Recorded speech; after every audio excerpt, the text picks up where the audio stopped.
சிவாஜி சைட்டில் வந்து படி வர்றதுக்கு முன்னாடி நம்ம இந்த மாதிரி அதை வந்து அந்த வரப்போகிற வாலில் வந்து அந்த படியை வந்து நம்ம வந்து மார்க் பண்ணி பார்க்குறோம். அந்த இடத்துல இந்த மாதிரி நம்ம ஒவ்வொரு நீங்கள் பார்த்தீங்கன்னா தெரியும், நம்ம வந்து அந்த ரைஸு த்ரெட்டு வச்சு நம்ம வந்து லெவல் பார்த்து அந்த இதில் கோடு போட்டே வரோம். கோடு போட்டு இந்த மாதிரி கொண்டு வந்தோம் அப்படின்னா நமக்கு லாஸ்ட்டாக அங்கே என்ன வருதுங்கிறத பார்த்து இந்த மாதிரி நம்ம மார்க் பண்ணணும். இப்படி மார்க் பண்ணிவிட்டு நம்ம வந்து இப்போ நான் ஃபுல்லாக ஃபினிஷ் பண்ணிட்டு உங்களுக்கு காட்டுறேன். வந்து நமக்கு வந்து இங்கே இது வந்து மார்க் பண்ணி முடித்தாச்சு. இப்போ இந்த ஓப்பன் வந்து நம்மளுக்கு வந்து இது கபோர்டு தான் வருது உள் பக்கமாக. அது லைட்டாக இப்போ வந்து கல்லை வச்சு அடுக்கி மார்க் பண்ணி முடிச்சிட்டோம். இதுதான் வந்து லேண்டிங்கு. அங்கேருந்து நம்மளுக்கு 2 அடி லேண்டிங்கு.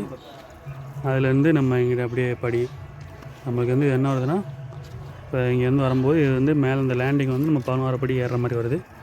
இது வந்து இந்த ஒயிட் கலர் லைன் தெரியுது வந்து நம்ம காங்கிரீட் ஃபினிஷோட மட்டம். இதுக்கு கீழே நம்ம காங்கிரீட் வர்ற மாதிரி இங்கே பார்த்திங்கன்னா தெரியும். இந்த ஒயிட் லைன் வர்றது வந்து காங்கிரீட் வந்து போட்டு முடியும்போது இந்த லைனோட முடிக்கணும். முடிச்சுட்டு இதை வந்து நம்ம கட்டணும். இது கீழே நம்ம வந்து காங்கிரீட் கணம் வச்சு இதை அடைக்கணும்.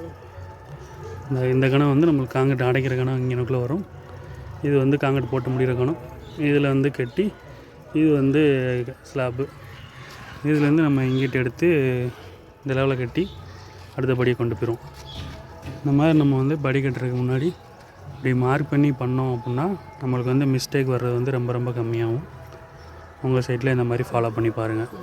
தேங்க்ஸ்.